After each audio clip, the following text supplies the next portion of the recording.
Hello and welcome to Fit Fed Feeling Good. I am Meg, your host, and this is the podcast where we talk all things fitness, food, and feeling good. Happy Wednesday. I'm so happy to have you along for today and this conversation. Today we're going to do a food episode, really short and sweet. But before we do, I wanted to let you know today is Wednesday, like we said, and tonight Survivor airs, and I am going to continue that Survivor series I'm doing. I released episode 1 last Thursday, so I wasn't quite right on the ball of the airing of the show and then getting the episode out, but I did release it the next day, and it was a lot of fun because I was paying attention to things that I really haven't seen before. I was just watching the scenery and the beach, and so I'm excited to continue that series. We'll see how I do with the recaps because I was writing so frantically that I probably should have watched and paused, but I was so afraid maybe the taping of it or the recording wasn't going to hold, so I tried to do it real time and live. So I'm not sure. I'm going to try to attempt to, when it airs tomorrow or tonight, I should say Wednesday, to get it actually,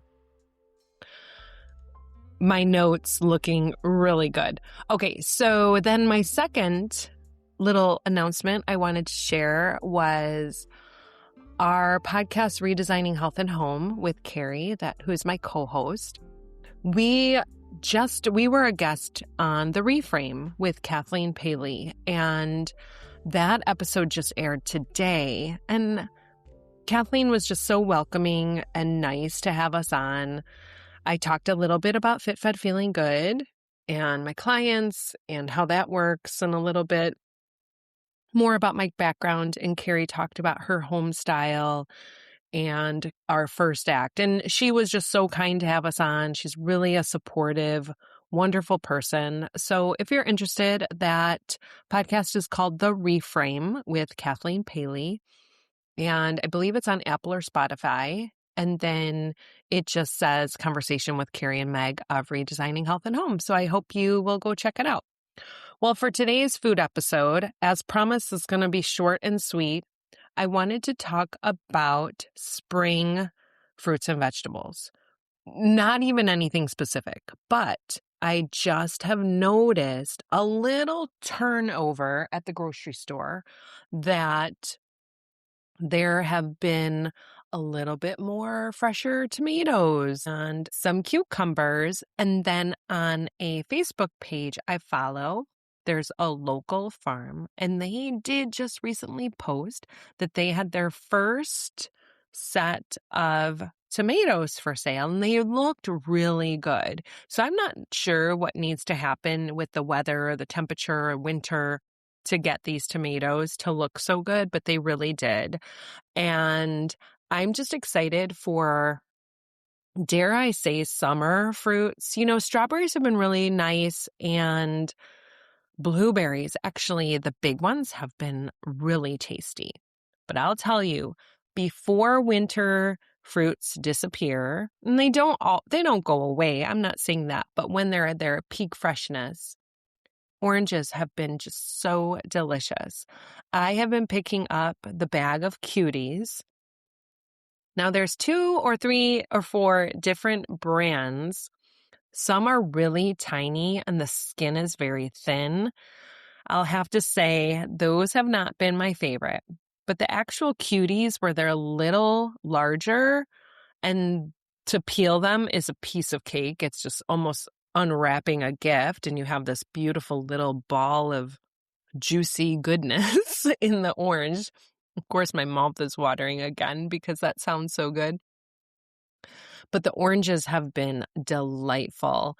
I have been eating a few at a time, packing some in my bag for when I'm out at the grocery store. So I will definitely miss when those start exiting the store. I mean, they'll always be around, but they won't be that winter fresh like they are right now. But the good thing is that something will come and take its place. So let's start going to the produce section now while we're exiting winter, we're at the beginning of August here.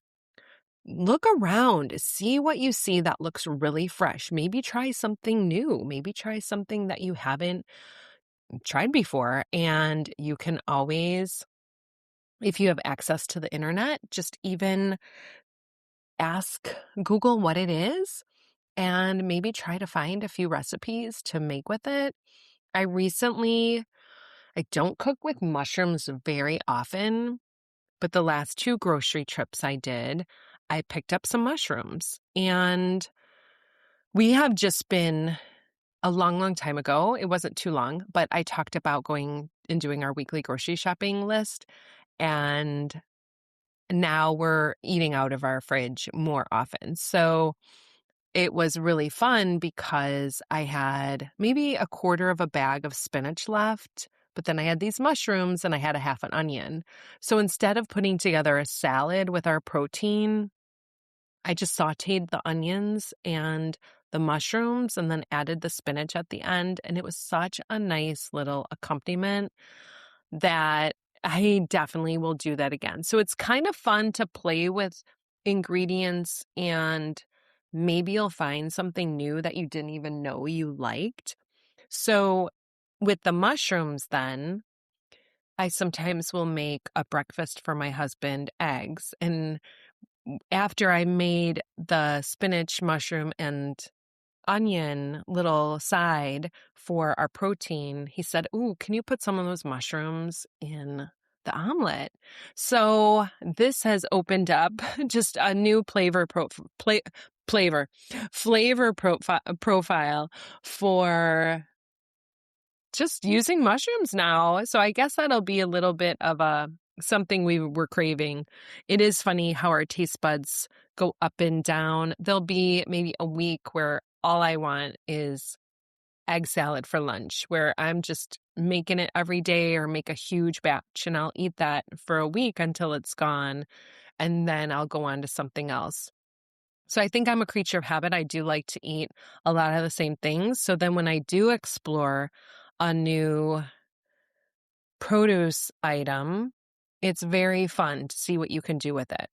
Now, I will admit, sometimes those do sit in the fridge or the pantry drawer, but I've noticed that whenever I'm starting to maybe pick up a sweet potato, I am making that in more ways than I ever have. In the air fryer, in the microwave, super simple, just kind of poke some holes, microwave it, and cut it down the center and scoop it out like a baked potato. Delicious. And these mushrooms now, but then we're going to start seeing tomatoes and fresher cucumbers, and the squash and zucchini are all going to start looking a little more fresh. So what I want you to do, your little challenge, is when next time you're at your grocery store, wherever you shop, take a peek at what's at the store now. And maybe if it's a more winter fruit or vegetable, gravitate to that, because pretty soon it's going to change or, start transitioning out into the more spring and summer fruits and vegetables. I'm not a gardener or a farmer, but I will notice that change at the store. So I hope that you can play around with some new produce or new items as the seasons change, because each season brings such fun, fresh fruits and vegetables. And you could eat off a sweet potato for multiple days. A quarter of sweet potato can be a side, and then you have 3 more days worth for one sweet potato.